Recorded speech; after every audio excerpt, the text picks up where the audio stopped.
Bismillahirrahmanirrahim. Assalamualaikum warahmatullahi wabarakatuh. Alhamdulillahi ala ihsani wa syukru lahu ala taufiqihi wa amtinani wa asyhadu an la ilaha illallah wahdahu la syarika lahu ta'ziman li sya'ni wa asyhadu anna Muhammadan abduhu wa rasuluhu da'ila ridwani. Allahumma salli alaihi wa ala alihi wa ashabi wa ikhwani.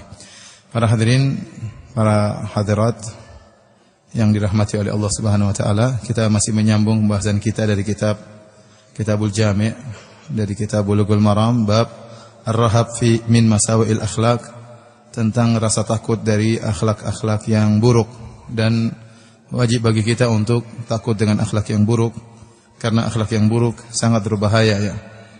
Bisa menyebabkan seorang terjerumus dalam neraka jahanam dan bisa merusak amalan-amalan saleh yang pernah kita lakukan. Kata Nabi sallallahu alaihi wasallam, "Inna su'al khuluq la yufsidul amal kama yufsidul khal al-asal." Sungguhnya akhlak yang buruk sungguh-sungguh bisa merusak amalan yang soleh, bisa merusak amal soleh sebagaimana cuka bisa merusak madu, ya. Kemudian juga dalam satu hadis, ya, dzukira oleh Nabi sallallahu alaihi wasallam anna fulanah, disebutkan kepada Nabi tentang seorang wanita, tasumun nahar wa taqumul lail, senantiasa salat malam, senantiasa puasa sunnah, wa tatasaddaq, dan senantiasa bersedekah, wa fi lisaniha syai'un tu'dhi jiranaha, akan tapi dia suka mengganggu tetangganya dengan lisannya, ya. Kata Rasulullah SAW, la khaira fiha hiya finnar, tidak ada kebaikan bagi wanita seperti ini, dia di neraka jahanam. Padahal dia sering salat malam, sering puasa sunnah, dan dia tidak mengganggu tetangganya dengan pukulan, dengan tindakan, dengan kekerasan, tidak. Dia hanya mengganggu dengan apa? Dengan lisan, ya. Ternyata hal itu menyebabkan dia masuk neraka jahanam. Kita masuk pada hadis yang ke-17 tentang haramnya ghibah, atau ngerumpi. An Abi Hurairah radhiyallahu anhu, dari Abu Hurairah radhiyallahu anhu, anna Rasulullah sallallahu alaihi wasallam qala, bahwasanya Rasulullah sallallahu bersabda, atadruna mal ghibah, tahukah kalian apa itu ghibah? Qalu Allahu wa rasuluhu a'lam. Para sahabat menjawab, Allah dan Rasulnya yang lebih mengetahui. Nabi menjelaskan, dzikruka akhaka bima yakrah, yaitu engkau menyebut tentang saudaramu, yaitu tentang diri, perkara yang berkaitan dengan dia yang tidak dia sukai, untuk disebutkan. Qila, maka dikatakan kepada Nabi, afara'aita in kana fi akhi ma aqul, bagaimana menurutmu jika ternyata pada saudaraku tersebut yang sedang saya ceritakan ternyata benar yang seperti saya ucapkan, yang seperti saya kabarkan. Qala in kana fihi ma taqul faqad iktabtahu, kalau kondisinya sesuai dengan apa yang kau sebutkan maka itulah ghibah. Wa illam yakun faqad bahattahu, kalau ternyata apa yang kau kabarkan tentang dirinya tidak benar maka itu adalah kedustaan, kau telah berdosa atas namanya. Akhrajahu Muslim. Hadis ini diriwayatkan oleh Imam Muslim. Ya, ghibah dalam bahasa Arab, ya, diambil dari kalimat ghaib, yaitu sesuatu yang tidak hadir, Dalam hal ini ghibah yaitu engkau menyebutkan tentang sesuatu yang berkaitan dengan saudaramu yang dia tidak sukai, namun dia tidak hadir di hadapanmu. Oleh karenanya Allah menyamakan dengan memakan bangkai saudara. Kata Allah Subhanahu wa taala, "Wala yaghtab ba'dukum ba'dha, ayuhibbu ahadukum ay ya'kula lahma akhihi maitan fakarihtumuh." Janganlah sebagian kalian menggibah yang lainnya. Jangan sebagian kalian menggibah sebagian yang lainnya. Ya. Kenapa? Kata Allah Subhanahu wa taala, apa kalian ingin, ya, salah seorang dari kalian makan bangkai daging saudaranya? Fakarihtumuh, tentu kalian tidak suka, ya. Jadi ghibah disamakan dengan makan daging mayat saudara. Kenapa? Mayat tersebut seperti orang yang tidak ada, sudah tidak bisa berbuat apa-apa, nyawanya sudah tidak ada. Sehingga tatkala dikata-katain, tatkala dirusak dagingnya, tatkala dicincang dagingnya, dia tidak bisa membalas. Sama halnya dengan orang yang sedang kita gibahi. Kita sedang menjelek-jelekan dia tidak bisa membela diri. Ya, dia tidak bisa membela dirinya. Kenapa? Dia tidak hadir di hadapan kita. Nah, Ustaz, kalau saya jelek-jelekkan dia di hadapan dia bagaimana? Kamu brengsek, kamu kurang ajar di depan dia. Itu ghibah atau bukan? Ghibah atau bukan? Kalau tadi dia enggak ada, kalau dia di depan mata kita bilang kamu brengsek, kamu kurang ajar, kamu gini-gini. Ghibah atau bukan? Bukan, itu namanya mencaci maki. Mencaci apa? Mencaci maki, dan ini dosa tersendiri. Kata Nabi SAW, sibabul muslim fusuqun wa qitaluhu kufrun. Mencaci maki seorang muslim itu adalah kefasikan. Dan ini dosa tersendiri, ini sudah pernah kita bahas pada pertemuan-pertemuan yang lalu. Jadi kalau ghibah itu syaratnya dia tidak hadir, tidak sedang ada di hadapan kita, sehingga dia tidak bisa membela diri, ibarat mayat yang tidak bisa membela dirinya. Tapi para hadirin dan hadirat yang dirahmati oleh Allah Subhanahu wa taala, ternyata ghibah itu dosa besar, ya. Ya, dan ini dihikayatkan oleh banyak ulama, ijma ulama bahwasanya ghibah adalah dosa besar. Ada sebagian ulama yang menganggap ghibah itu dosa kecil. Ya, hanya segelintir ulama. Namun banyak ulama yang tidak menganggap pendapat tersebut karena menyelisih jumhur ulama, dan begitu kuat dalil yang menunjukkan bahwasanya ghibah dosa besar. Apa yang menyebabkan sebagian ulama mengatakan ghibah dosa kecil? Karena mereka berpendapat kalau ghibahnya dosa besar, semua orang atau kebanyakan orang melakukannya. Maka sulit kita mengatakan dosa besar, ya. Siapa di antara kita yang selamat dari ghibah, ya? Namun para jumhur ulama, mayoritas ulama tetap bersikeras menyatakan bahwasanya ghibah dosa besar karena kita tidak berdalil dengan kenyataan, tapi kita berdalil dengan dalil. Kita tidak menyimpulkan hukum dengan kenyataan, tapi menyimpulkan hukum dengan apa? Dengan dalil, ya. Nanti lama-lama orang mengatakan riba dosa kecil. Kenapa? Semua orang juga ikut riba, ya. Repot kalau begitu. Ya, nanti hukum bisa berubah. Baik. Dalil yang menunjukkan bahwasanya ghibah dosa besar, ya. Di antaranya dalam surat Al-Hujurat yang tadi telah kita sebutkan. Wala yaktab ba'dukum ba'dha ayuhibbu ahadukum ayyakula lahma akhihi maitan fakarihtumuh. Janganlah sebagian kalian menggibah yang lainnya. Ya. Apakah salah seorang dari kalian suka dengan makan bangkai mayat saudaranya? Ini penggambaran yang sangat buruk dari Allah Subhanahu wa taala. Allah tidak mengatakan sukakah kalian makan bangkai sapi atau bangkai kambing misalnya. Ini bangkai mayat saudara, bukan bangkai mayat musuh. Tidak. Allah mengatakan bangkai mayat saudara. Karena yang kita gibahi teman-teman kita, iya atau tidak? Yang kita gibahi teman-teman kita, teman-teman pengajian kita, ustadz kita juga kita gibahi, ya. Yang kita gibahi orang-orang dekat kita. Maka Allah menggambarkan seperti makan bangkai mayat saudara sendiri. Fakarihtumu, tentu kalian akan benci. Kalian tidak suka kalau dikasih teman kita, teman pengajian mati, terus siapa yang mau untuk mengorek-ngorek jasadnya? Saya kita tidak berani, kita menghormati jasad dia. Apalagi kita cincang-cincang, apalagi kita makan, tidak mungkin seorang beriman melakukannya. Dan Allah menyamakan ghibah dengan perbuatan tersebut, maka mencincang atau merobek mayat, bangkai mayat saudara kita ini tidak boleh, dosa besar. Apalagi saya memakannya, maka disamakan dengan ghibah. Ini dalil bahwasanya ghibah adalah dosa besar. Di antara dalil bahwasanya ghibah adalah dosa besar, Rasulullah SAW tatkala Isra Mi'raj, Rasulullah SAW melihat suatu kaum lahum adfarum min nuhasin yakhmishuna biha ala wujuhim wa ala sudurihim. Atau kama qala Nabi SAW. Rasulullah SAW melihat ada sekelompok orang. Jadi tatkala Isra Mi'raj, Rasulullah SAW diperlihatkan tentang masa depan. Tentang apa? Masa depan. Rasulullah SAW melihat umat-umat dikumpulkan bersama nabinya, ya. Rasulullah SAW diperlihatkan tentang masa depan. Di antaranya Rasulullah SAW diperlihatkan tentang sekelompok orang yang mereka memiliki kuku dari tembaga atau dari logam, kuku yang panjang, dan mereka mencakar-cakar wajah mereka dan dada-dada mereka dengan kuku-kuku mereka tersebut. Jadi mereka menyiksa diri mereka. Maka Rasulullah SAW bertanya kepada Jibril, "Man haula'i ya Jibril?" Siapakah mereka itu wahai Jibril? Yang mencakar-cakar wajah mereka, mencakar-cakar, merobek-robek, mencincang dada-dada mereka sendiri. Kata Jibril, haula'i alladziina ya'kuluna luhuma ikhwanihim. Mereka adalah orang-orang yang makan daging saudara mereka. Mereka adalah orang yang makan daging saudara mereka. Ini mereka adalah orang-orang yang melakukan ghibah riya tatkala di dunia, menggibahi saudara-saudara mereka sendiri. Seorang muslim, ya, sebagaimana sabda Nabi SAW, la yu'minu ahadukum hatta yuhibba li akhihi ma yuhibbu li nafsihi. Tidaklah beriman salah seorang dari kalian sampai dia menghendaki kebaikan bagi saudaranya, kebaikan yang dia sukai untuk dirinya. Seharusnya kita sama orang lain kita hormati, kita dukung, kita tutup aibnya. Harusnya demikian. Kita tutup aibnya, kita nasihati dia, bukan malah kita menggibahnya, menjatuhkan dia, apalagi di hadapan umum, merendahkan dia sementara dia tidak hadir, tidak mampu untuk membela dirinya. Ini perbuatan tercela, ya. Seorang muslim harusnya membela saudaranya, harusnya menutup aib saudaranya, ya. Apalagi teman pengajian, apalagi sama dai, bukan malah kemudian mencibir saudaranya, menjatuhkan saudaranya, ya apalagi di hadapan umum, maka ini perbuatan tercela, bukan cerminan seorang mukmin, seorang muslim yang baik ya. Oleh karena para hadirin Allah Subhanahu wa taala, dalil bahwasanya ghibah merupakan dosa besar karena di antara definisi dosa besar adalah dosa yang diancam dengan ancaman khusus.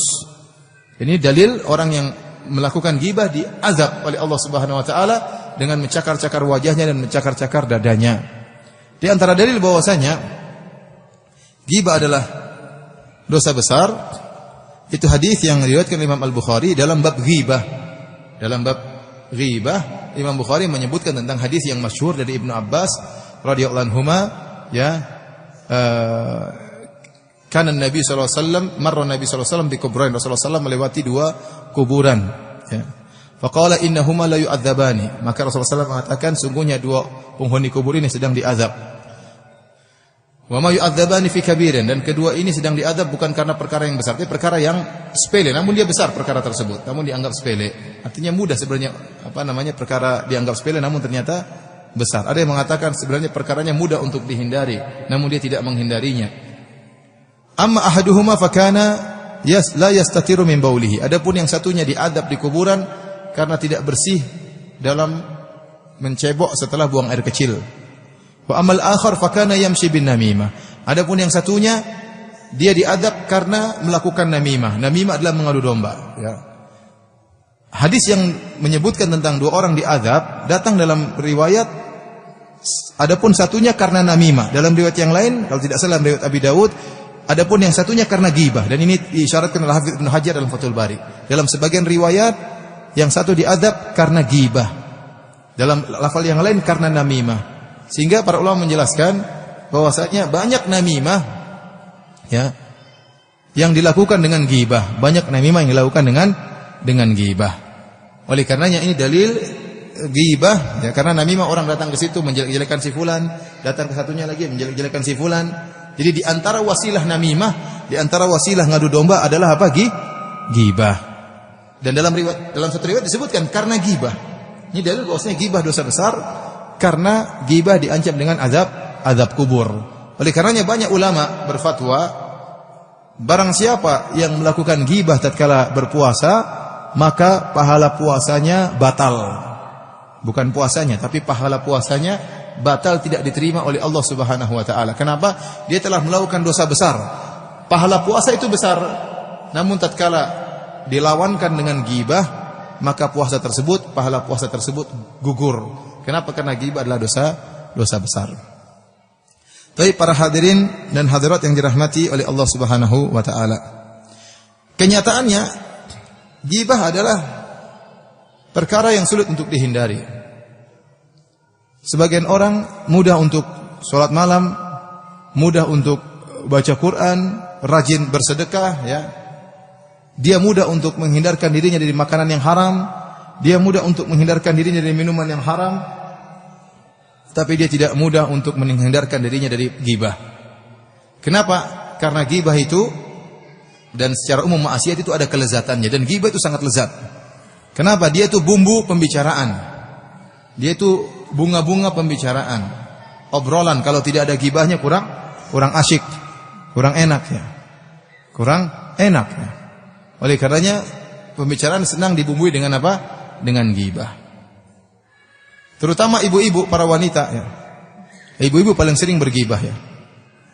Tidak semuanya ya, tapi banyak ya. Oleh karenanya ibu-ibu hati-hati ya, ini penyakit yang sering tersebar di antara ibu-ibu. Ya. Ghibah teman pengajiannya, ghibah panitia pengajian, ghibah ini, ghibah anu, ghibah tetangganya, ngerumpi kerjanya ya. Kalau bapak-bapak ghibahnya kurang ya, karena bapak-bapak tadi pembicaraannya tentang dagang, tentang utang piutang ya, tentang banyak perkara ya, tentang politik, macam ekonomi dan macam-macamnya. Ibu-ibu ya, mungkin karena kurang kerjaan ya. Jadi kalau banyak kerjaan, ghibahnya kurang. Maka saya nasihati kepada diri saya dan juga kepada para bapak-bapak, terutama ibu-ibu. Amalkan wasiat Nabi sallallahu alaihi wasallam di masa fitnah. Kata Nabi sallallahu alaihi wasallam, "Alaika bi khassati nafsik." Hendaknya engkau sibuk dengan urusan privasimu. Jangan terlalu sibuk dengan urusan orang lain. Kata Rasulullah SAW, ya, min husni islamil mar'i tarkuhu ma la ya'ni. Di antara keelokan Islam seorang adalah meninggalkan urusan yang bukan urusan dia, bukan kepentingan dia. Nah, kalau kita, terutama ibu-ibu menjalankan hadis seperti ini, hadis ini adab seperti adab Islam yang luar biasa, tidak terlalu campur urusan orang lain, ya. Sibuk dengan privasi kita sendiri, maka akan sangat berkurang ghibah. Kenapa ghibah itu muncul? Karena usil. Ngurusin orang lain, tetangga diurusin. Ya. Kalau Anda ingin mengurusin orang lain, datang ke rumahnya, tanya keperluanmu apa, saya ingin bantu. Ya itu ngurusin orang lain, tidak apa-apa. SPP anak-anak ada yang belum lunas, saya bantu. Ya, masih ada utang yang belum lunas, saya bantu. Datang ke rumah teman, bawakan makanan, tidak apa-apa ngurusin orang lain kalau caranya begini. Tapi kalau ngurusin orang lain dengan ikut campur urusannya yang bukan kepentingan kita, akhirnya kita terjerumus dalam ghibah. Ikhwan dan akhwat dan ibu-ibu sekalian, urusan kita banyak di rumah. Privasi kita banyak. Ibu-ibu harus ngurus suami, gimana melayani suami dengan baik, ya. Bagaimana agar suami bisa senang di rumah, bisa betah di rumah. Jadikan rumah adalah surga dunia. Jadikan suami kalau di luar rumah rindu ingin pulang ke rumah, bukan malah senang main sama temannya di luar. Kalau istrinya telepon dia marah-marah. Ibu nih saya lagi ngobrol sama teman-teman, diganggu saja. Ini bagaimana kita merubah rumah menjadi rumah yang disenangi oleh suami.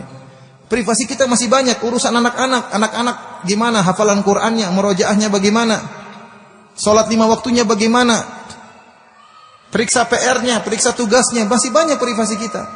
Belum lagi kita ngurus orang tua kita, gimana kondisi ibu kita, telepon ibu kita, telepon kakak kita, telepon adik kita. Ngurus privasi kita saja sudah sangat banyak. Ngapain ngurusin orang lain? Ini penyakit yang menjalar, bukan hanya kepada di kalangan orang awam, bahkan di kalangan orang-orang yang ngaji. Ngurusin tetangganya, ngurusin teman-teman pengajiannya. Yang paling parah ngurusin ustadznya. Ustadznya jadi bahan apa? Bahan pembicaraan. Bahkan jadi sorotan. Oleh karena para hadirin Allah Subhanahu wa taala, ya. Kalau itu bukan kepentingan Anda, tidak ada masalahnya Anda berbicara tentang masalah itu, tentang keluarga orang lain, tetangga orang lain, tentang ustaz, tidak ada masalahnya, maka tidak usah bicarakan. Kecuali kalau Anda cari solusi, ada yang ingin Anda lakukan, ada problem, ini lain cerita. Karenanya sibuk urusi privasi sendiri. Dan ini sering saya contohkan. Contoh yang dicontohkan oleh sebagian ulama dengan contoh sederhana, ya. Ini contoh ini diucapkan kalau saya tidak salah ingat oleh Syekh Saleh Al-Syekh hafizahullahu taala, ya. Jadi contoh tidak ngurusin orang lain. Kalau kita sedang di mobil bersama teman kita, kemudian tiba-tiba teman kita terima telepon, kemudian dia mengangkat suaranya, ya. Kemudian dia tutup telepon tersebut, tidak usah Anda tanya, siapa tadi yang telepon? Tidak usah, udah itu urusan dia. Ada apa, Anda usah, itu urusan dia. Kalau dia ingin cerita, dia akan ceritakan sama Anda. Kalau dia tidak mau cerita, nggak usah tanya-tanya. Bukan urusan Anda. Tahu-tahu dia diomelin istrinya, masa dia bilang, tadi istri saya omel-omel. Dia mungkin malu kan? Ya udah, nggak usah urusan dia. Mungkin urusan dagang, urusan masalah orang tuanya, masalah kakaknya, masalah adiknya, masa Anda harus tahu? Sudah, ente bukan urusan ente, nggak usah urus. Kalau dia ingin sampaikan, dia akan sampaikan kepada ente. Kalau enggak, ya sudah, ente enggak usah tanya-tanya. Ini contoh sederhana, tapi kiaskanlah masalah seperti ini. Kiaskanlah dengan yang lainnya. Karena sebagian orang usil, lewat di sebuah kampung, lihat ada rumah warnanya ungu, dia protes. Ini rumah kok warnanya ungu, norak sekali. Ya apa urusan ente? Ente sudah punya rumah belum? Utangnya sudah lunas belum? Itu urusan ente. Rumah orang enggak usah diurusin. Ya. Ngurusin rumah orang. Nanti kalau dia salah itu urusannya dengan Allah Subhanahu wa taala, bukan urusan ente. Mau diurusin rumahnya orang. Ya. Kenapa? Karena dia tidak sibuk dengan privasi dia. Apalagi di zaman fitnah ini banyak mau kita urusin. Fitnah kabar-kabar sini masuk sana, ya. Ya. Sudah tua, jenggotnya udah putih semua, jalannya sudah bongkok, masih ngurusin orang. Udah ngurus ente sendiri. Oleh karenanya para hadirin tersebut, inilah di antara yang menyebabkan banyak di kalangan para wanita terjerumus dalam ghibah. Kenapa? Karena kurang sibuk dengan privasinya. Ada waktu yang tersisa sehingga apalagi di rumah mungkin ada pembantu, ada urusan sudah selesai, waktu masih terluang, maka kemudian mulailah cari teman sana ke sini, isinya apa? Ghibah dan ngerumpi. Hati-hati ibu-ibu yang dirahmati oleh Allah Subhanahu wa taala. Namun saya yakin banyak ibu-ibu yang hadir, ibu-ibu yang salehah, ya. Insyaallah yang tidak suka ghibah, ya. Tapi para hadirin dan hadirat yang dirahmati Allah Subhanahu wa taala, kata Nabi sallallahu alaihi wasallam, ghibah dzikruka akhaka bima yakrah.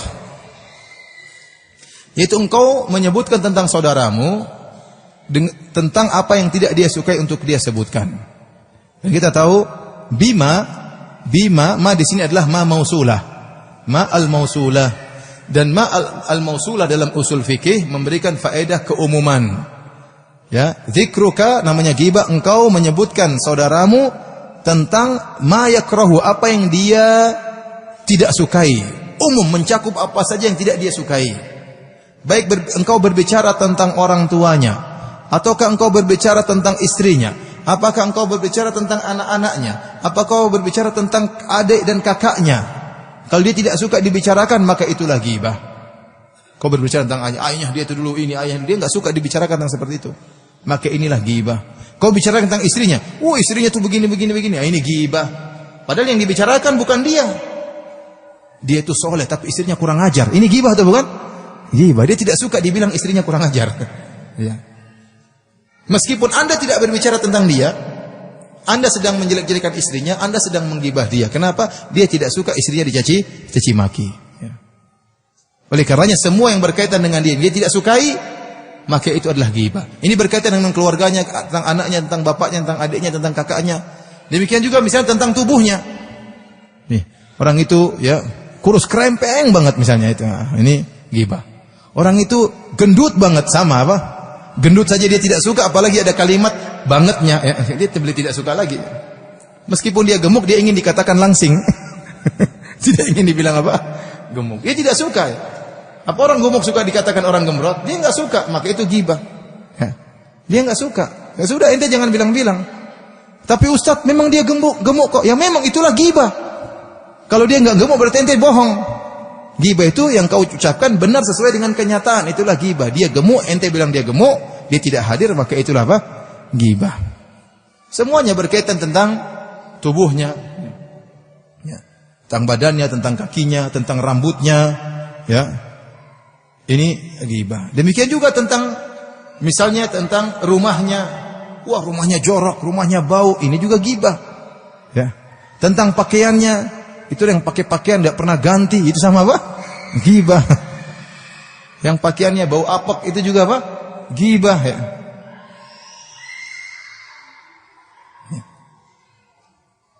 Ini semua apa? Ghibah, ya. Istri saya pernah lagi nonton, pas kebetulan di Roja TV, maka ada ibu-ibu yang bilang sama istri saya, dia gibahin saya, itu Ustaz bajunya enggak pernah ganti. Wah. Saya yang digibahi siapa? Jadi baju saya diprotes ya, Pak. Baju saya enggak pernah apa? Ganti. Padahal baju saya banyak tapi warnanya mirip-mirip ya. Akhirnya saya emosi. Atau dengar langsung atau ada yang sampaikan. Katanya baju Ustaz enggak pernah diganti ya. Istri saya ngamuk, akhirnya beli baju berbagai macam warna ya. Makanya ganti baju, pengajian ini harus ganti baju ini. Kalau nanti istri saya marah. Khawatir ada yang gibah suaminya ya. Dan itu istri yang sayang kepada apa? Suami ya. Tapi para hadirin Allah Subhanahu wa taala, jadi semuanya berkaitan dengan baju, berkaitan dengan penampilan yang dia tidak suka, maka itu ghibah. Berkaitan dengan agamanya, orang itu loh yang kalau sholat subuh selalu di rakaat kedua baru datang. Nah, itu. Itu loh kalau yang sholatnya cepat banget itu loh. Nah, itu ghibah sama. Tidak suka. Itulah yang cadarnya dibuka tutup sama ghibah. Sama. Itulah jenggotnya yang dicukurin sama, itu ghibah. Kenapa ente? Ya udah ente kalau nasihat datang sama dia nasihat baik-baik. Kenapa ente bicara di depan orang? Ya. Semua yang tidak suka dia diceritakan itu adalah apa? Ghibah tentang agamanya. Sampai-sampai sebagian ulama memandang saking umumnya hadis ini, sampai-sampai kalau ada orang tidak suka diceritakan kebaikannya itu juga ghibah.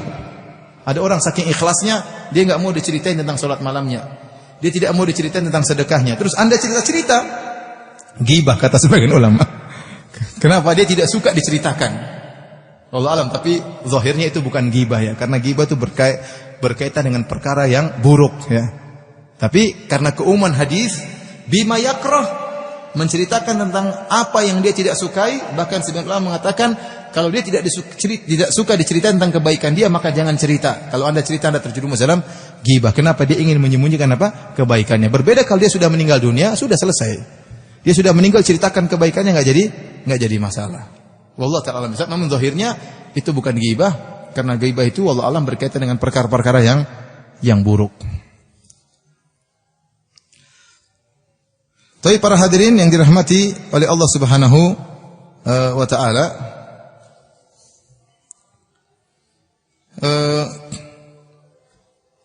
ada hal-hal yang menyebabkan seorang mudah terjerumus dalam ghibah. Di antara hal-hal yang menyebabkan seorang mudah terjerumus dalam ghibah, di antaranya hasad. Seorang si A hasad kepada si B. Maka kapan ada kesalahan si B, selalu diceritakan. Ceritakan di teman-temannya, ceritakan di majelis umum, di depan banyak orang. Kenapa dia hasad? Dia suka terjerumus dalam kejelekan. Kenapa dia menanti-nanti kapan saudaranya terjerumus dalam kesulitan, dalam kesalahan. Maka dia mencari-cari kesalahan tersebut untuk dia gibahi. Ya, kadang dia bawakan dalam pembawaan casing agama, casingnya menasehati, tapi menasihatinya di depan umum. Ya, casingnya kelihatan baik, tapi kenyataannya adalah ghibah riya, hanya sekedar apa? Di majelis-majelis menceritakan kejelekan orang tersebut. Kenapa? Sungguhnya dalam hatinya ada hasad. Meskipun dia berusaha menutup hasad tersebut, namun ternyata terbongkar juga dengan dia hobinya menggibah orang tersebut. Ini karena hasad. Di antara sebabnya ghibah, ya, karena mencari bahan pembicaraan yang mengasyikkan. Karena saya katakan tadi, ghibah itu lezat. Kalau sudah bicara tentang kejelekan orang lain, lezat, ya. Makanya acara televisi yang paling digemari acara ghibah. Acara tentang si fulan, ya. Artis ini, artis anu, acara ghibah yang paling disukai oleh orang, itu paling laris. Berita-berita yang paling laris juga berita-berita ghibah, karena ada kelezatan dalam berghibah riya. Syaitan datang untuk menghiasi perbuatan tersebut, perbuatan ghibah. Jadi antara yang menyebabkan ghibah, seorang terjerumus dalam ghibah karena pekewuh, tidak enak sama teman-temannya. Teman-temannya lagi ghibah, dia lagi ngobrol sama teman-temannya, akhirnya dia terikut. Iya, benar-benar ikut-ikut ketawa, padahal dia tahu itu ghibah. Tapi dia mau menyelisihi, enggak enak. Kenapa? Orang-orang sudah terbawa dalam ghibah. Dia ingin lain sendiri, jadi enggak enak. Akhirnya dia terjerumus dalam ghibah. Maka saya ingin nasihatkan kepada diri saya dan juga kepada para hadirin, juga kepada ibu-ibu, kalau ada orang mulai ghibah tetangga, ghibah teman, ghibah yang lain, ya, maka hidupkan al-amr bil ma'ruf wan nahi 'anil munkar. Hidupkan nahyu 'anil munkar. Ya, kalau teman-teman lagi ghibah, bilang, sebentar teman-teman. Apa definisi ghibah? Gitu katanya.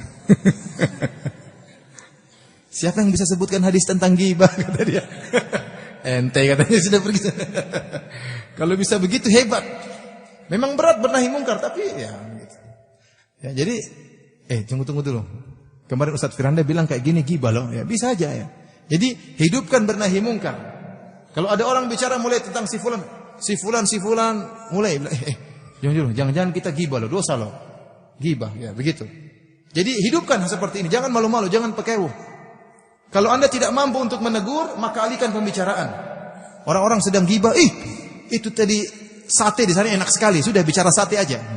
Ente makan kambing enggak apa-apa, jangan makan daging saudara. Sudah bicara kambing, bicara sate, bicara makanan, alihkan pembicaraan. Supaya mereka berpaling pada pembicaraan yang lain. Ya. Kalau tidak mampu lagi, kalau antum tidak mampu, maka tinggalkan majelis tersebut. Kalau mereka masih berghibah, sementara Anda masih tetap ghibah, tetap duduk di situ dan menikmati pendengaran mereka, Anda hukumnya seperti orang yang sedang ghibah. Ustaz, saya tidak mampu meninggalkan majelis. Kalau Anda tidak mau meninggalkan majelis, berzikir situ. Astagfirullah. Ya. Kenapa kamu istighfar terus? Pokoknya sibukkan diri sehingga tidak mendengar pembicaraan mereka. Ini di antara langkah-langkah. Dan seorang berusaha untuk bernahi mungkar, namun susah memang. Mengingkari ghibah bukan perkara yang gampang, karena dia bumbu pembicaraan. Seakan-akan pembicaraan menjadi buyar, jadi tidak lezat. Tadi sedang ketawa-ketawa, sedang gembira-gembira, terbahak-bahak menceritakan saudaranya, tahu-tahu datang cerit. Tidak boleh itu, ghibah itu selesai urusan. Itu berat, tapi harus dilakukan. Jadi di antara hal yang orang membuat orang terjerumus dalam ghibah karena ingin terbawa dalam pembicaraan tersebut, ya. Ingin terbawa dalam pembicaraan tersebut. Tapi para hadirin hadirat yang dirahmati Allah Subhanahu wa taala, ini hukum asal ghibah adalah hukumnya haram, namun ghibah diperbolehkan oleh para ulama dalam beberapa perkara. Ya. Sebagaimana perkataan seorang penyair, wal qadhu laisa bighibatin fi sittatin mutadhallimin wa mu'arrifin wa muhadzirin wa limudhirin fisqan wa mustaftin wa man talaba al-i'anata fi izalati munkarin, ya. Bahwasanya celaan itu bukanlah ghibah dalam 6 perkara. Yang pertama mutadhallim, yaitu seorang yang terzalimi, maka dia, ya, ingin menyampaikan keburukan seorang agar kezalimannya diangkat. Maka dia boleh berghibah. Dia datang ke polisi atau dia datang ke hakim, dia bilang, wahai hakim, ya, sungguhnya kakak saya menzalimi saya. Enggak apa-apa karena dia ingin terangkat apa? Kezalimannya, ya. Jadi ini boleh, ya. Boleh, ya.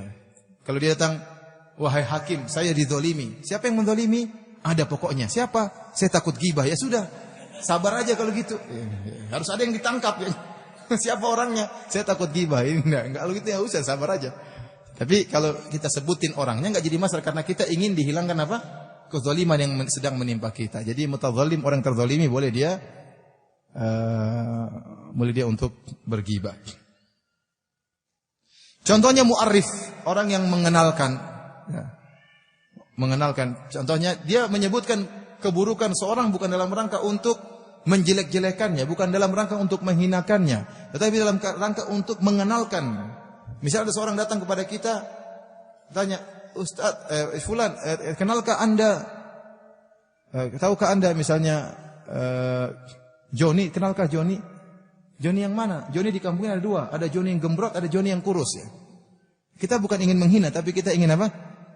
Mengetahui. Kebetulan Joni ada 2, Joni yang gemuk sama Joni yang kurus. Oh, yang kurus. Yang kurus juga ada 2. Yang matanya buta 1, yang kakinya pincang. Yang mana? Ini ghibah semua ini. Yang pincang juga ada 2 misalnya. Nah, ini enggak apa-apa. Kita bukan niatnya apa menghina, tapi untuk mengenalkan. Ini dalam buku-buku hadis juga ada sebagian perawi seperti Al-A'raj, Al-A'mash, ya. Abdurrahman bin Hurmuz, Sulaiman bin Mihran, ya. Al-A'raj itu yang kakinya pincang. Al-A'mash itu yang penglihatannya kurang jelas, ya. Disebutkan gelar mereka karena mereka dikenal dengan gelar tersebut. Rasulullah SAW pernah menyebutkan seorang Dzul Yadain, itu yang tangannya panjang. Bukan untuk menghina, tapi dia punya ciri dan bukan sebagai apa? Hinaan. Dalam rangka untuk mengenalkan. Contohnya seperti Rasulullah SAW menyatakan kepada Umar, wahai Umar, nanti akan datang idza ja'akum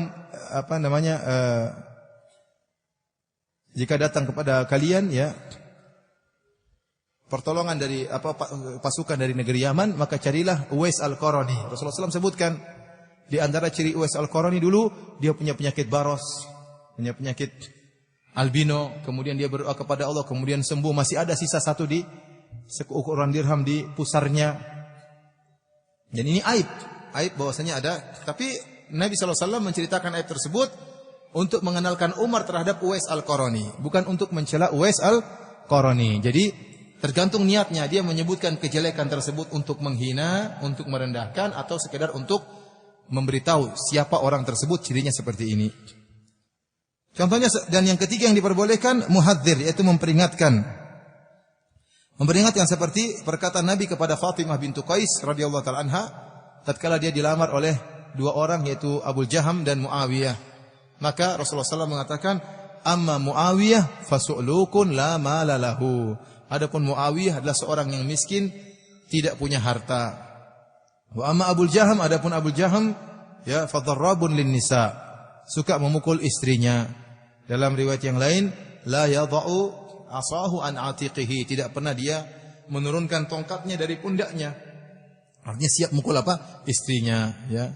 Fankihi Usamah bin Zaid. Rasulullah SAW nikah saja dengan Usamah. Di sini Rasulullah SAW tatkala Fatimah binti Qais dilamar oleh 2 orang dan minta pendapat Nabi, dan seorang yang dimintai pendapat maka dia harus menyampaikan dengan sebaik-baiknya. Dia akan menyebutkan keburukan dan kekurangan. Ya. Kalau ada orang misalnya datang kepada Anda, fulan, saya ingin berdagang kongsi sama si fulan. Bagaimana menurut Anda? Kalau Anda tahu dia kurang baik, sampaikan. Tidak jadi masalah. Nabi SAW sampaikan kepada, bukan digembar-gemborkan, bukan disebarkan di Facebook, di WhatsApp, si fulan kurang ajar. Tidak ya.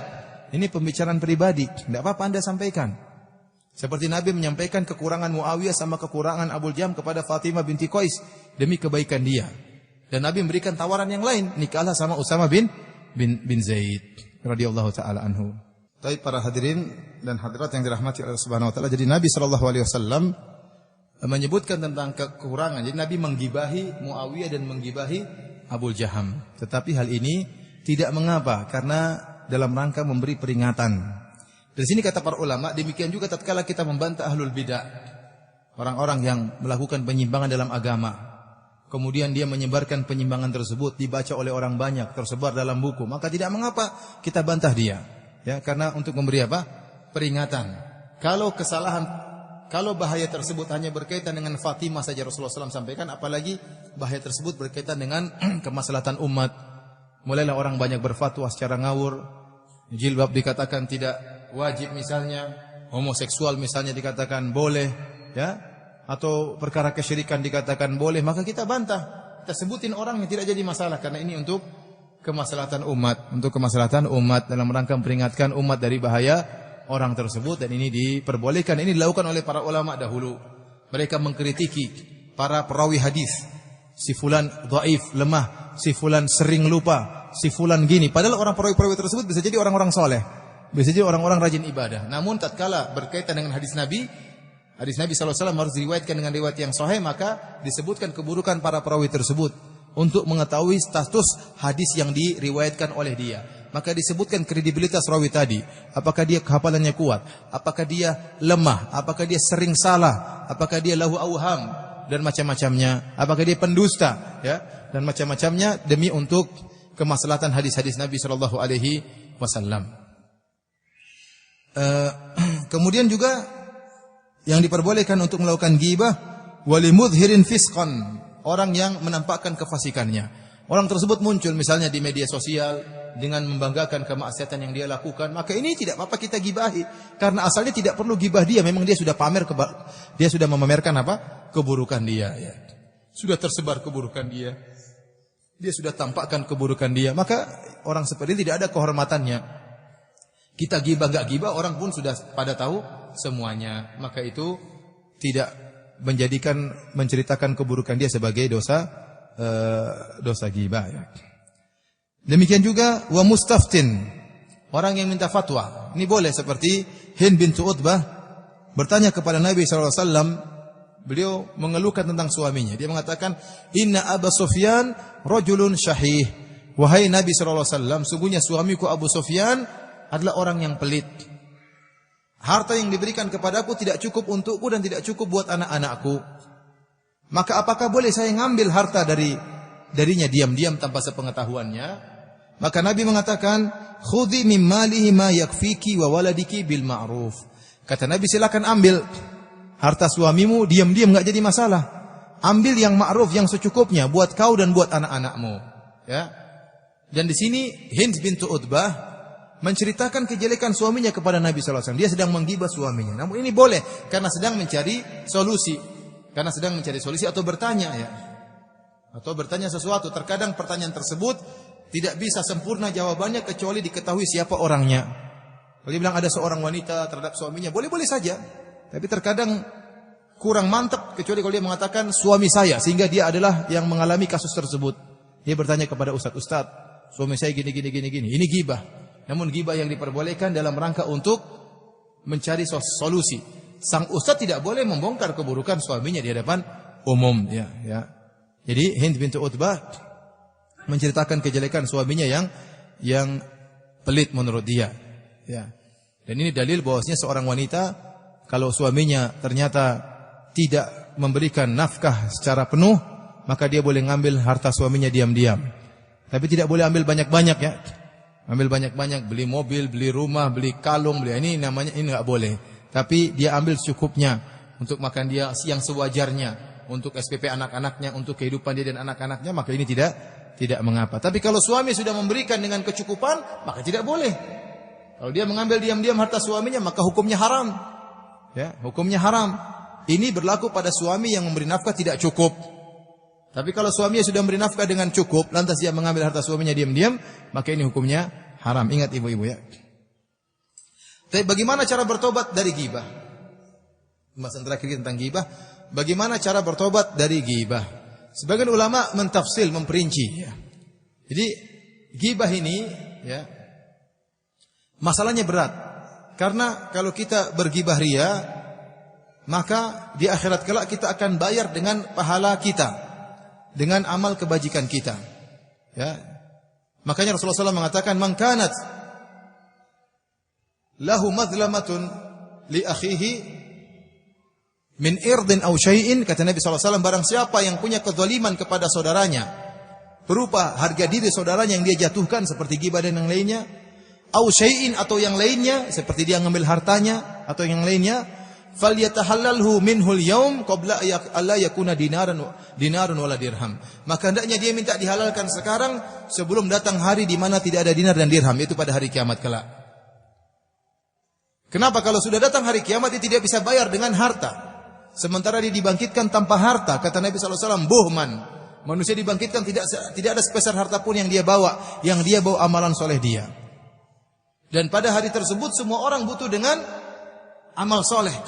Bahkan sebagian ulama menyatakan, kalau ada seorang wanita bisa mengambil amal solehnya dari anaknya, maka dia akan senang pada hari tersebut. Karena saking hari yang sangat mengerikan. Sampai ada ulama yang mengatakan demikian. Kalau ada seorang ibu bisa mengambil kebaikan dari anaknya, dia akan ambil. Kenapa? Dia ingin menyelamatkan dirinya. Ingin menyelamatkan dirinya. Ya. Oleh karena pada hari yang Allah Subhanahu Wa Taala, ya, seorang berusaha jangan menggibah saudaranya. Karena kalau dia menggibah saudaranya, dia menjatuhkan harga dirinya dan dia akan bayar pada hari kiamat kelak dengan kebaikan yang dia miliki. Apa kata Nabi SAW? Atadruna manil muflis? Tahukah kalian orang yang bangkrut? Orang yang bangkrut adalah orang yang datang pada hari kiamat dengan puasa dengan pahala salat, pahala puasa, pahala sedekah, namun dia wa ya'ti wa qad syatama, dia telah mencaci maki si fulan, dia telah memukul si fulan, menumpahkan darah si fulan. Kebaikannya diambil untuk ditransfer kepada orang-orang tersebut. Nah, Anda kalau seandainya ada peraturan negara dibuat, barang siapa yang ghibah potong 100.000, ya. Kira-kira Anda berani ghibah atau tidak? Langsung kena ces 100.000. Hari ini ente ghibah berapa orang? 5 orang. 500.000. Siapa yang mau ghibah kalau begitu? Padahal cuma sedikit, satu orang 100.000.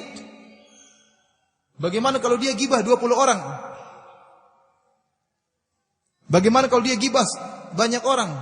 Bagaimana kalau satu orang bermodel-model ghibah yang dia lakukan? Oh, si fulan tuh gini. Wah, ini semakin akan banyak habis uang kita. Dan saya tanya sama antum coba, ikhwan. Ya. Antum sejak balik, antum balik umurnya berapa? 15 ya? Ada yang balik umur 21? Ya mungkin ada, saya enggak tahu. Tapi biasanya orang 15 tahun baru sudah balik. Sekarang umur antum misalnya 40, ya, 40 kurang 15 sudah berapa tahun? 25 tahun. Selama 25 tahun tersebut, siapa saja yang pernah Anda gibahi? Coba ingat-ingat. Udah lupa, ya kan? Siapa aja yang pernah Anda gibahi?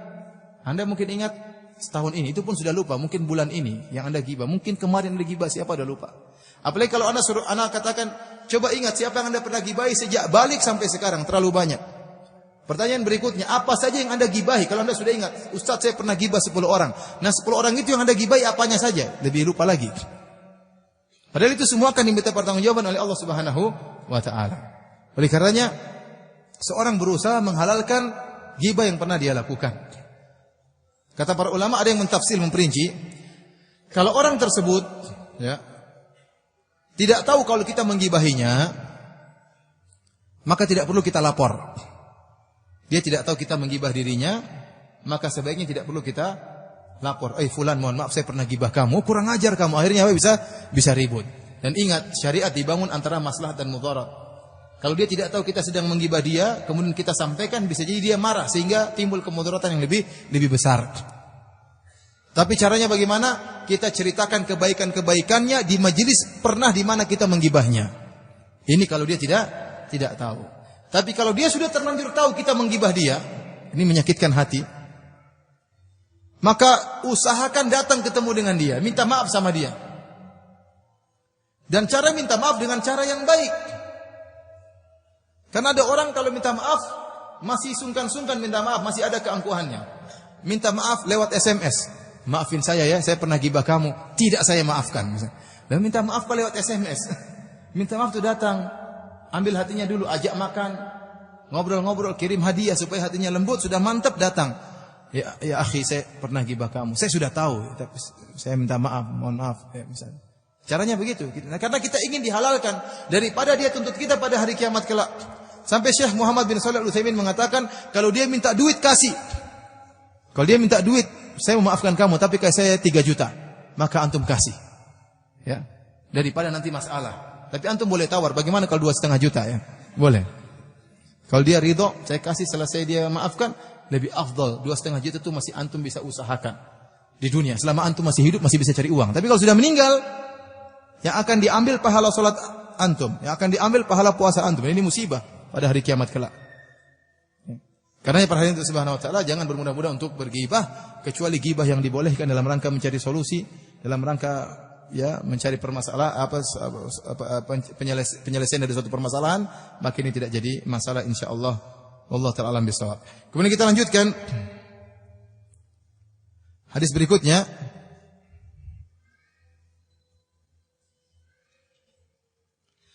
Hadis ke-18. Wa anhu, yaitu dari Abu Hurairah radhiyallahu ta'ala anhu. Ini sekarang menyebutkan, dan hadis ini akan menyebutkan tentang sejumlah akhlak yang buruk, bukan cuma satu tapi beberapa akhlak yang buruk. Wa anhu, dari Abu Hurairah radhiyallahu anhu, qala Rasulullah sallallahu alaihi wasallam bersabda, la tahasadu wa la tanajashu wa la tabaghadu wa la tadabaru. Janganlah kalian saling hasad. Karena hasad itu terkadang muncul dari satu pihak, terkadang muncul dari dua belah pihak. Terkadang seorang menurut orang lain dia hasad sama saya, ternyata saya juga hasad sama dia. Oleh karenanya hasad terkadang dari satu pihak, terkadang dari dua belah pihak, saling hasad.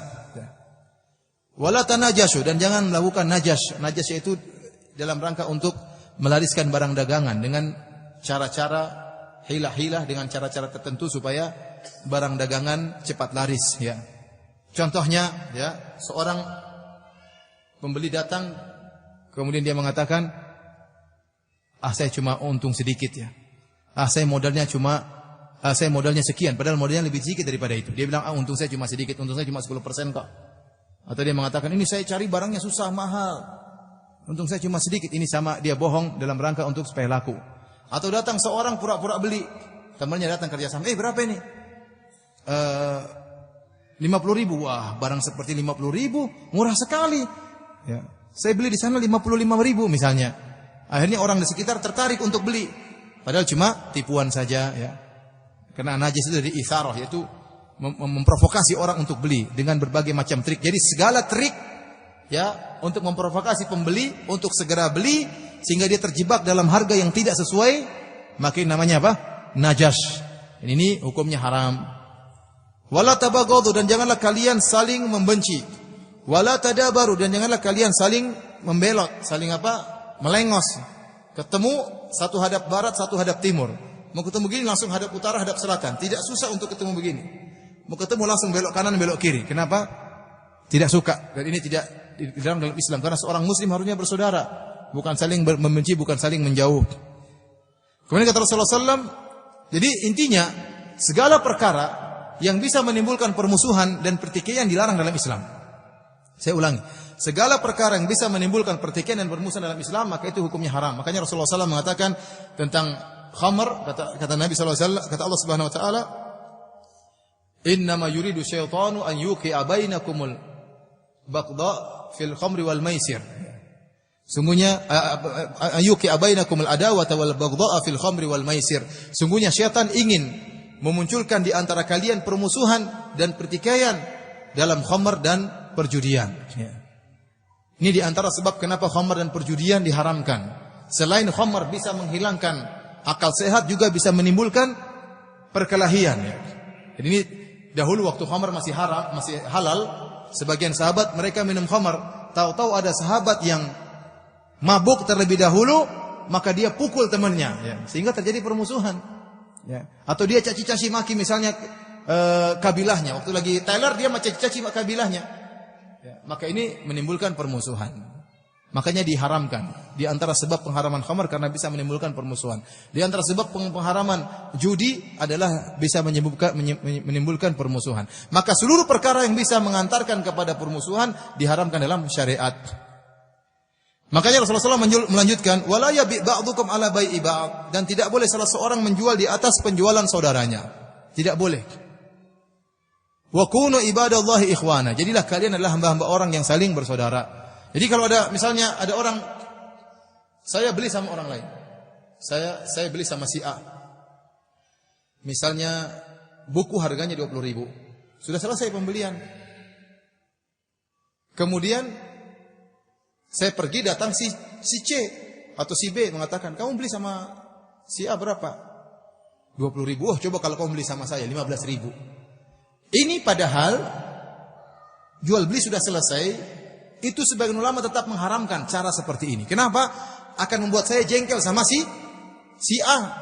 Kenapa dijual sama saya 20.000 padahal si B mau jual sama saya 15.000? Maka si B berdosa. Kenapa? Dia telah menceritakan kalau kamu beli sama saya jual 15.000. Sehingga membuat saya jengkel kepada si A. Maka perbuatan si B haram. Nah, apalagi tatkala sedang akad. Saya lagi tawar buku sama dia. Berapa bukumu? 20.000. Datang si B sama saya aja 15.000. Ini lebih gila lagi seperti ini. Ya, tidak boleh. Dan ini bisa menimbulkan apa? Permusuhan.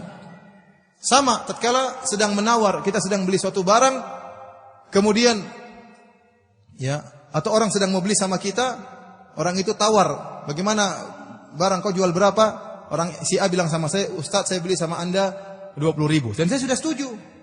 Tahu-tahu datang orang lain mengatakan, Ustaz saya beli aja 25.000. Akhirnya saya batalkan, saya jual sama orang lain. Maka si yang pertama ini akan jengkel kepada, dan jengkel juga kepada saya, jengkel kepada orang ini. Sehingga semua ini bisa menimbulkan permusuhan. Bahkan saya katakan tadi, jangankan tatkala sedang dalam tawar-menawar atau sedang ingin beli.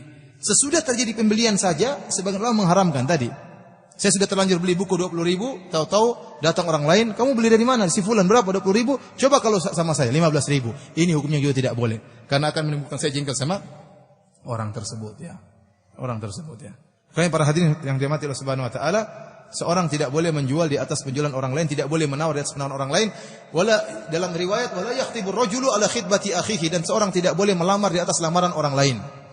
Dan ini juga berbahaya. Saya pernah mengalami kasus seperti ini.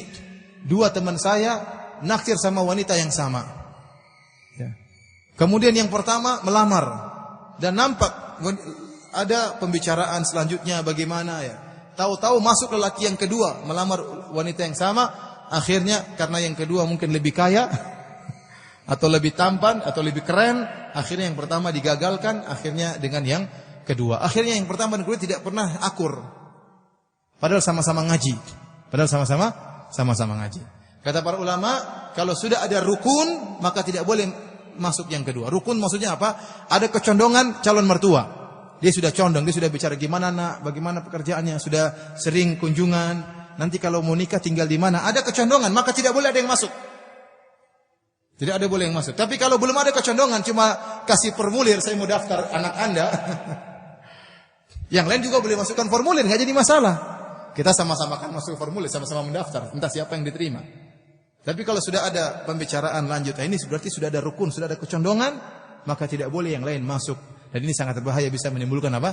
Permusuhan. Kemudian kata Nabi SAW, wa kunu ibadallahi ikhwana. Jadilah kalian hamba-hamba Allah yang bersaudara. Semua tadi diharamkan, tidak boleh saling hasad, tidak boleh saling najas, tidak boleh saling membelot, tidak boleh saling bermusuhan. Tidak boleh menjual di atas penjualan saudara, tidak boleh menawar di atas penawaran saudara, tidak boleh berkhidmat di atas lamaran saudara. Semuanya karena kalian jadilah bersaudara. Jangan saling bermusuhan. Seorang muslim bersaudara dengan yang lainnya. Maka apa indahnya kehidupan ketemu dengan muslim yang lain, kita melengos, tidak menyapa. Tidak enak kehidupan seperti itu. Bermusuhan, dendam, dengki. Islam tidak mengajarkan demikian. Kemudian kata Nabi SAW, al-muslimu akhul muslim. Seorang muslim adalah saudara bagi yang lainnya. La yazlimuhu, tidak boleh dia menzalimi saudaranya yang lain. Wala yakhdhuluhu, dan tidak boleh dia tinggalkan saudaranya. Khudlan artinya kita meninggalkan saudara kita tatkala dia sedang butuh. Dia sedang perlu, malah kita tinggalkan. Ini namanya khudlan, tidak boleh. Nabi melarang kita demikian. Justru kalau dia sedang perlu, maka kita bantu dia. Jangan kita tinggalkan. Wala yahqiruhu, dan tidak boleh dia rendahkan saudaranya, tidak boleh dia hinakan saudaranya. At-taqwa hahuna. Rasulullah SAW wa yushiru ila sadri thalatha marat, kata Rasulullah SAW, takwa tempatnya di sini. 3 kali Rasulullah SAW mengatakan, takwa tempatnya di sini. Nabi SAW. Kenapa? Setelah Rasulullah SAW mengatakan, wala yahqiruhu, jangan kau rendahkan saudaramu. Ingat, takwa tempatnya di sini. Seakan-akan dia mengatakan, kau merendahkan dia, kenapa? Apa kau lebih bertakwa daripada dia? Apa kau lebih soleh daripada dia? Apa kau lebih alim daripada dia? Kenapa kau rendahkan dia? Mana dalilnya kau lebih bertakwa daripada dia? Atau seakan-akan dia mengatakan, orang yang merendahkan orang lain bukan orang bertakwa. Orang yang merendahkan saudaranya bukanlah orang bertakwa. Berarti orang itu sombong dan angkuh. Kenapa dia rendahkan saudaranya? Ya akhi, kenapa ente rendahkan saudara ente? Enggak usah, biarlah apa kemampuannya, jangan direndahkan. Jangan dihinakan. Kalau ada yang merendahkan saudaranya berarti orang yang sombong dan angkuh dan dia tidak bertakwa. Kata Nabi, at-taqwa hahuna, takwa tempatnya di hati. Ya. Lagi pula tatkala kita merendahkan orang lain, kita tidak tahu, bisa jadi orang yang kita rendahkan tersebut lebih bertakwa dari kita. Makanya Allah mengatakan, la yaskhar qaumun min qaumin asa ay yakunu khairan minhum. Janganlah suatu kaum mengejek suatu kaum yang lain, bisa jadi yang diejek lebih baik daripada yang mengejek. Wala nisa'um min nisa'in, dan janganlah para wanita mengejek wanita yang lain. Asa ay yakunna khairan minhunna, bisa jadi yang wanita yang diejek lebih baik daripada wanita yang lain. Sebagian ulama berpendapat Allah mengkhususkan penyebutan wanita karena ejek-ejekan itu sering muncul di kalangan para wanita. Para wanita paling sering mengejek yang lainnya dibandingkan para lelaki. Karena ngejek dari sisi baju, ya, bajunya gitu. Laki-laki kan kita jarang ngejek baju ya.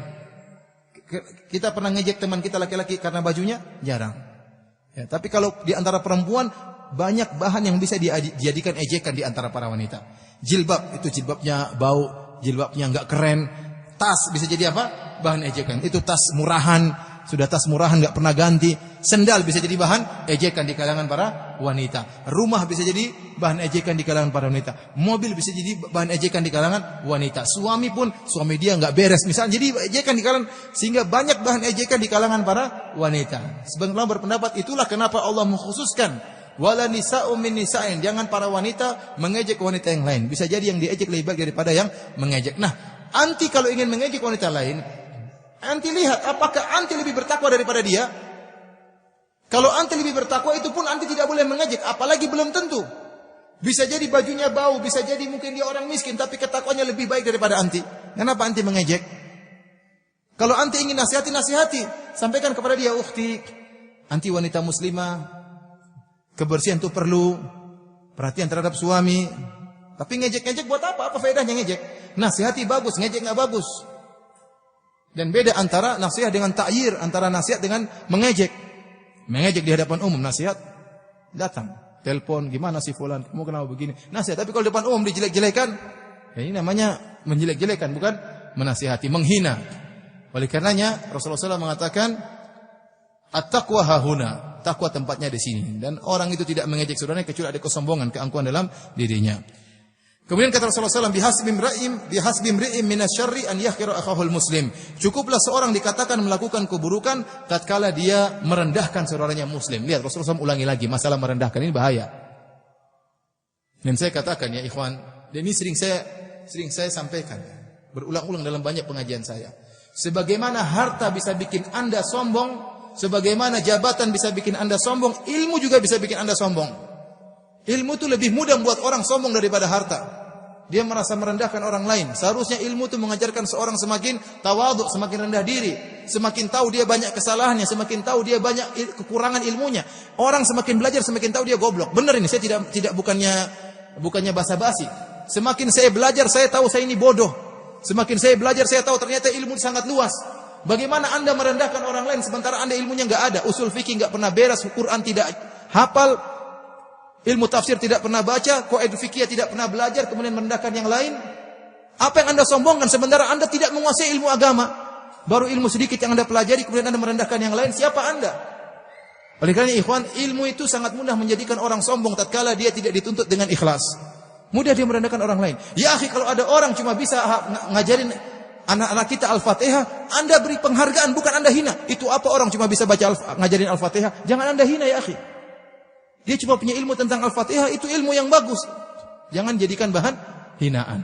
Oleh karena hati-hati. Kadang orang sudah lama ngaji, merendahkan orang baru ngaji, meremehkan orang yang baru ngaji, ya.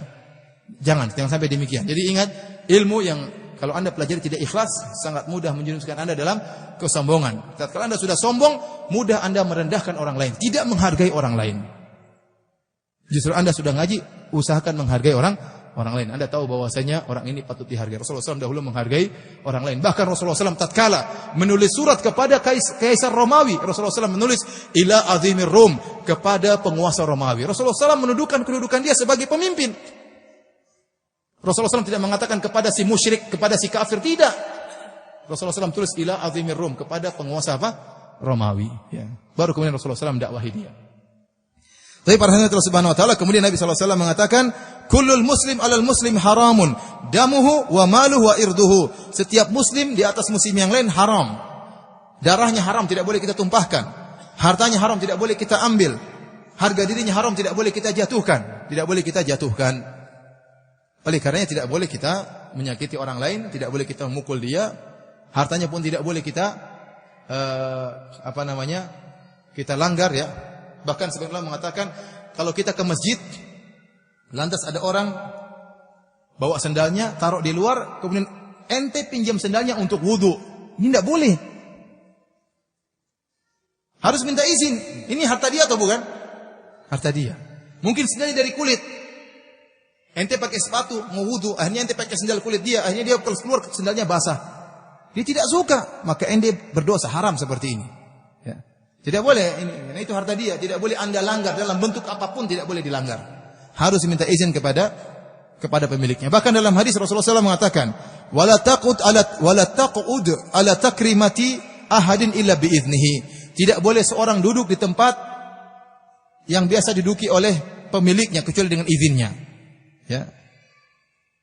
Wa takrimah maksudnya adalah tempat yang khusus untuk diduduki oleh seseorang. Misalnya antum datang suatu tempat ya, atau masuk ke rumah seorang dan ada kursi, itu memang khusus kursinya pemilik rumah, maka jangan duduk di situ. Rasulullah SAW melarang. Padahal cuma numpang duduk ya. Tidak boleh, harus minta izin sama dia. Kenapa? Itu kursi dia. Itu kursi dia. Sama seperti antum masuk ke masjid, datang imam, mentang-mentang ente merasa saya pulang dari Madinah, hafalan saya lebih bagus. Terus imamnya minggir, saya yang jadi imam. Enggak boleh seperti itu.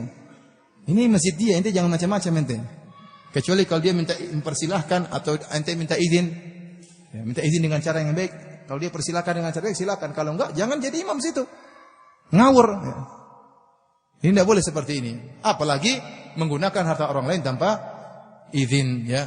Demikian juga menjatuhkan harga diri orang lain, maka itu tidak diperbolehkan. Tapi para hadirin Allah Subhanahu wa taala, saya rasa sampai di sini saja kajian kita ya. Alhamdulillah kita dapat 8 hadis ya pada pertemuan kita kali ini. Mudah-mudahan kita bisa lanjutkan dalam pertemuan yang berikutnya. Wallahu ta'ala bishawab. Kalau ada yang bertanya maka kita persilahkan. Ini pertanyaan yang tadi yang belum sempat dijawab. Bismillah. Assalamualaikum Ustaz. Waalaikumsalam warahmatullahi wabarakatuh. Ana suka ragu untuk membunuh nyamuk. Apakah termasuk mendolimi hewan kalau ana membunuh nyamuk yang ana pikir dia nanti mau gigit ana? Tidak apa-apa, kalau binatang yang mengganggu boleh apa dibunuh. Ya, boleh dibunuh. Makanya tatkala ada sebagian orang dari Irak datang kepada Ibnu Umar bertanya tentang hukum membunuh nyamuk. Bagaimana tentang darah nyamuk? Maka Ibnu Umar heran. Kata Ibnu Umar, kalian penduduk Irak membunuh Husain, kalian tidak tanya-tanya hukumnya. Sekarang bunuh nyamuk, tanya hukumnya. Ini warok tidak pada tempatnya ya. Warok tidak pada tempatnya ya. Kalau ente mau tanya dulu boleh enggak bunuh Husain, menumpahkan darah Husain cucu Rasulullah sallallahu alaihi wasallam. Sekarang bunuh nyamuk baru apa? Nanya-nanya. Jadi kalau hewan itu mengganggu boleh dibunuh ya.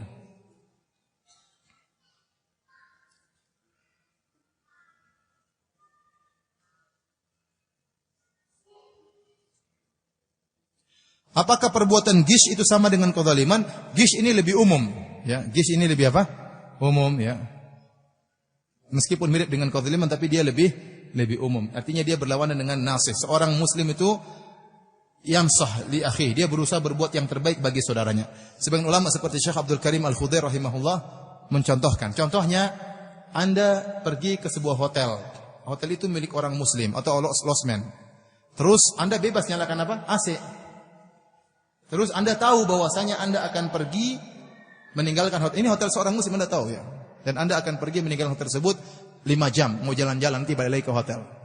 Terus istri Anda mau matikan AC.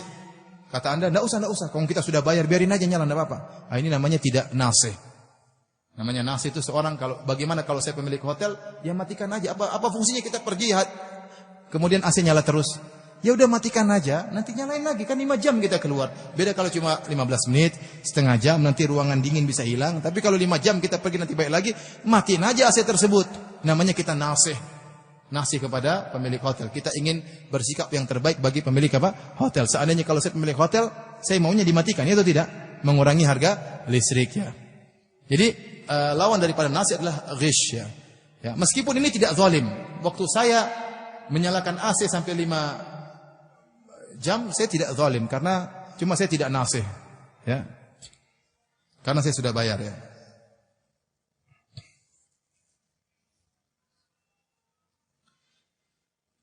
Ustadz, izin merangkum materi dan sharing dari Facebook. Ya, boleh aja, silakan ya. Apa yang disampaikan tadi boleh dirangkum, boleh di-sharing ya. Tapi ingat, jangan sampai sarah rangkum ya. Kemudian ada kasus Ustadz Erwandi ceramah tentang masalah gabungan antara bai' wa salaf. Rasulullah SAW melarang bai' wa salaf. Kemudian ada orang yang memahami sendiri akhirnya mengharamkan GoFood dan GoMart. Saya dari awal tidak percaya. Saya bilang ini masa sih seperti ini? Coba cek dulu ya. Mungkin salah paham karena tidak tertulis Ustadz Erwandi di bawahnya. Tahu-tahu tersebar WhatsApp ya. Ternyata 2 hari berikutnya saya diberitahu ternyata sudah ditabayun, ternyata itu bukan fatwa dari Ustadz Erwandi, tetapi dari kesimpulan apa? Audiens ya.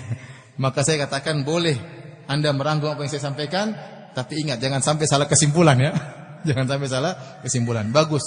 Jadi kalau Anda merangkum, Anda sebarkan, Anda dapat pahala, saya juga dapat pahala. Saya senang ya.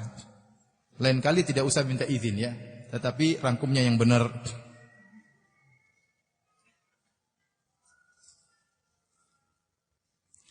Bagaimana jika seorang suami akhlaknya seperti anak-anak, sering sekali sedikit-sedikit marah, sedikit-sedikit ngambek, sering dibawa berhari-hari, padahal istrinya sudah ngemis-ngemis minta maaf.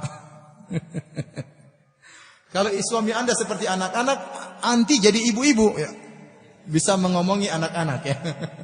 Sabar ya suami ya. Ada suami tipinya, suami itu punya banyak kelebihan, mungkin kekurangannya di situ. Tetapi dia mungkin punya kelebihan yang baik, yang banyak. Dia tidak mempoligami anti misalnya. Itu kelebihan atau kekurangan? Wallah alam, saya enggak tahu ya. Dia tidak mempoligami anti. Dia rajin sholat, dia ikut pengajian. Mungkin dia punya kekurangan, suka ngambek, ya sudah, anti berusaha perbaiki. Datang misalnya kalau lagi senang-senang. Jadi saya ingin sampaikan segala problematika rumah tangga kalau ingin dihadapi jangan pas lagi ribut. Nanti setelah baik-baik baru ngomong, kemarin begitu. Masa gitu saja marah, Mas? Mas kan sudah gede, Mas. Intinya ngomong yang baik gimana caranya. Maksud saya itu ya kekurangan itu ada. Laki-laki ada kekurangan, perempuan ada kekurangan. Tapi hadapi dengan cara yang baik. Dan ingat kebaikan-kebaikan apa? Suami. Sebagaimana seorang suami hendaknya mengingat kebaikan-kebaikan wanita. Pasti ada kekurangannya. Mungkin titik kekurangannya di sini. Kalau ngambek susah memaafkan ya. Makanya jangan cari masalah biar enggak ngambek suaminya.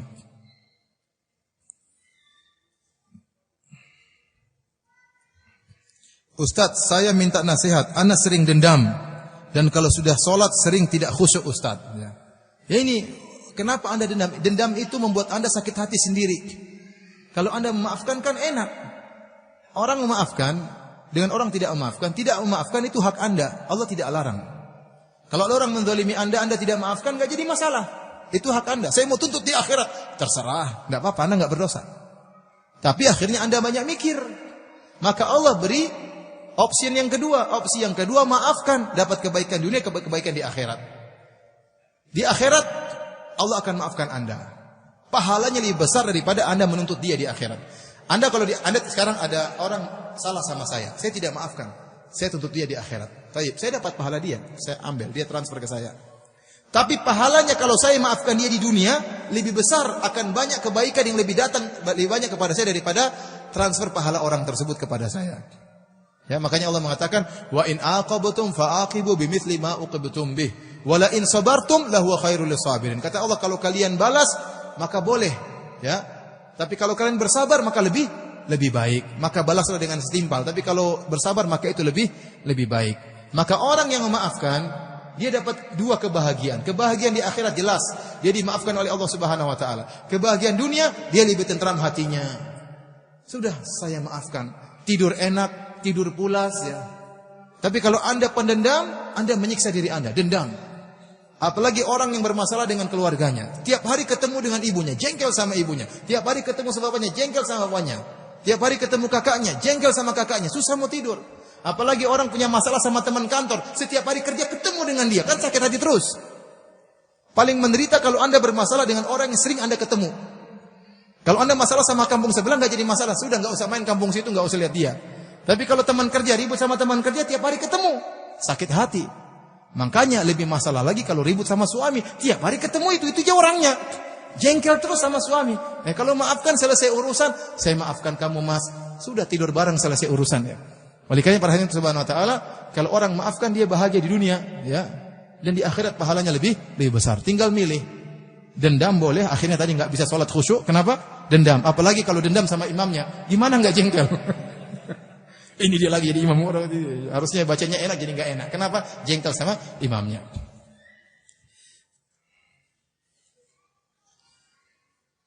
Ustaz, ikhlas dalam beribadah niatnya awal lillah ta'ala, tapi di tengah-tengah suka timbul rasa ujub. Bagaimana baiknya? Apakah dengan begitu termasuk riya? Enggak ya. Jadi kalau kita awalnya ikhlas, kemudian di tengah-tengah riya, kita lawan. Kalau kita benci, selama kita benci dengan riya tersebut dan kita lawan, maka selamat ibadah kita, enggak jadi masalah. La yukallifullahu nafsan illa wus'aha. Allah tidak membebani di luar kemampuan kita. Saya sudah lawan kok. Meskipun rasanya masih ada riya, tapi kita lawan, kita tidak suka. Maka insya Allah pahala kita apa? Selamat. Karena kita sudah berjuang melawan apa? Riya tersebut. Jadi jangan putus asa, maju terus ya, latih diri terus untuk apa? Riya. Untuk riya, maaf. Maksudnya untuk melawan apa? Riya. Dan kalau orang semakin banyak amal soleh nanti akhirnya jadi biasa. Sebagai contoh, orang kalau jarang orang kalau jarang dakwah, jarang dia ceramah, takut dia saya ceramah nanti riya. Tapi lama dia sering ceramah, jadi biasa.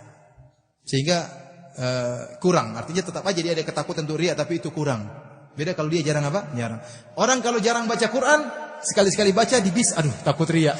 Tapi kalau dia cuek baca terus setiap di bis, dia enggak mikir riya. Kenapa? Sudah karena Allah Subhanahu wa taala. Paham? Saya orang kalau banyak ibadah dia jadi cuek nanti. Yang jadi pikirkan siapa? Allah Subhanahu wa taala. Makanya ada yang sebagian mengatakan orang yang takut-takut seperti itu biasanya ibadahnya kurang. Enggak, ini perkataan saja, tapi ini tidak benar ya. Artinya bisa jadi memang orang karena ketakutan ingin menjaga ikhlasnya, ya. Tapi saya katakan di antara cara melawan ketakutan seperti itu banyak ibadah. Perbanyak ibadah tersebut sehingga akhirnya Anda terbiasa dan benar-benar karena Allah Subhanahu wa taala. Tapi kalau tadi timbul riya di tengah jalan dan Anda berusaha melawan dan Anda benci dengan riya tersebut, insya Allah tidak beri kemudaratan karena Anda tidak suka. Ustaz, saya suka nonton olahraga tinju. Bagaimana hukumnya Ustaz? Bagaimana kalau yang saya nonton petinju kafir lawan petinju kafir? Sesama kafir. Nonton, sebenarnya olahraga gulat itu enggak jadi masalah selama menutup aurat dan tidak mencelakakan, tidak memukul wajah ya. Untuk melatih kekuatan boleh-boleh saja, olahraga itu maksudnya main-main boleh saja. Tapi kalau tinju itu kan wajah dipukul atau tidak? Pukul, yang di-share malah apa? Wajah tadi. Padahal tadi kita telah sebutkan hadis kalau berkelahi tidak boleh mukul apa? Mukul wajah. Ini malah wajah jadi pusat utama. Intinya kita sedang menghadiri atau menyaksikan acara maksiat. Acara apa? Maksiat.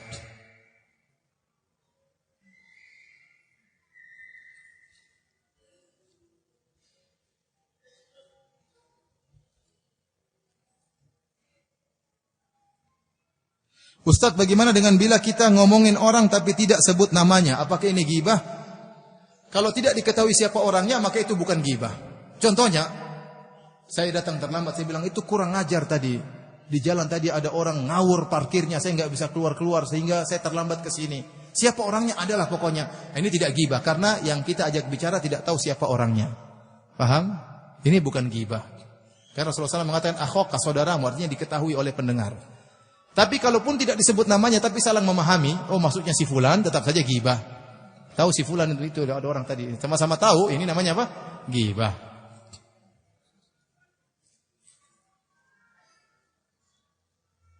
Ustadz, apakah boleh menceritakan bahwa si fulan poligami? Maksudnya apakah ini ghibah? Sedangkan fulan tersebut poligaminya sembunyi-sembunyi. Dia tidak mau ketahuan maksudnya. Wallahu alam ya. Saya tidak tahu itu ghibah atau bukan. Menyatakan si fulan poligami itu bukan ghibah ya. Karena itu bukan maksiat ya. Itu sunnah yang dikerjakan selama dia bisa mengerjakan sesuai dengan ajaran Nabi Shallallahu Alaihi Wasallam. Tapi kalau kita bilang itu poligami tapi istri keduanya tidak diperhatikan, istri pertamanya tidak diperhatikan, ya ini baru namanya apa? Ghibah. Tapi kalau sekedar poligaminya ini bukan ghibah. Yang jadi masalah dia tidak mau disebut-sebut kalau dia poligami. Ya sudah jangan ceritain ya. Allah alam. Tapi kalau ghibah kayaknya sepertinya bukan. Sepertinya apa? Bukan ghibah karena kita tidak sedang menceritakan apa? Keburukannya. Allah alam bisawab. Ustaz, tadi di hadis tentang pemimpin yang ghash, melakukan ghish, diharamkan bagi mereka surga. Apakah artinya mereka akan kekal di neraka? Jawabannya tidak. Ingat, seluruh hadis-hadis yang menjelaskan tentang ancaman-ancaman, selama itu bukan kekufuran dan kesyirikan, maka tidak menjadikan orang kekal dalam apa? Neraka jahanam. Sama ghibah, mencakar-cakar badannya dengan kuku yang terbuat dari logam. Apakah orang yang ghibah pasti masuk neraka? Jawabannya tidak. Di akhirat ada namanya timbangan kebaikan, timbangan keburukan. Orang ghibah ini mungkin nanti suatu saat bertobat dan macam-macamnya. Ya, oleh karena tidak langsung neraka kemudian berarti kekal, tidak ya.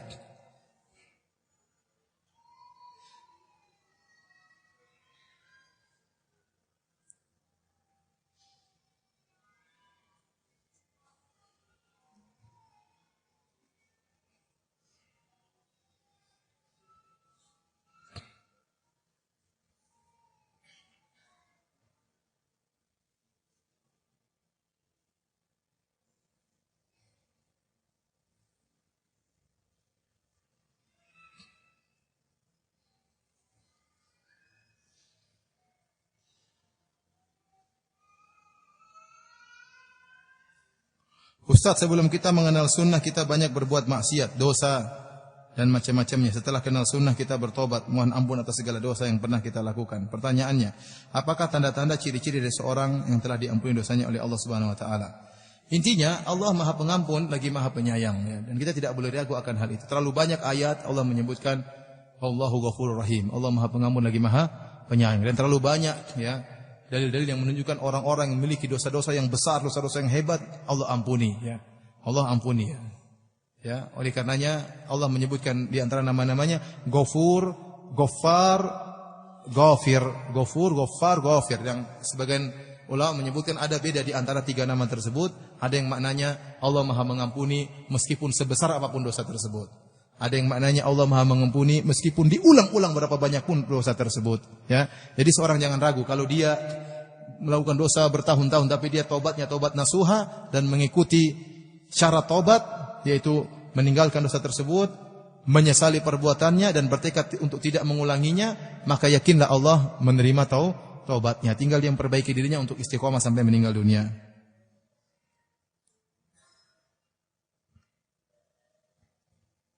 Intinya latihan bela diri, ya. Pertandingan bela diri, latihan bela diri, ya.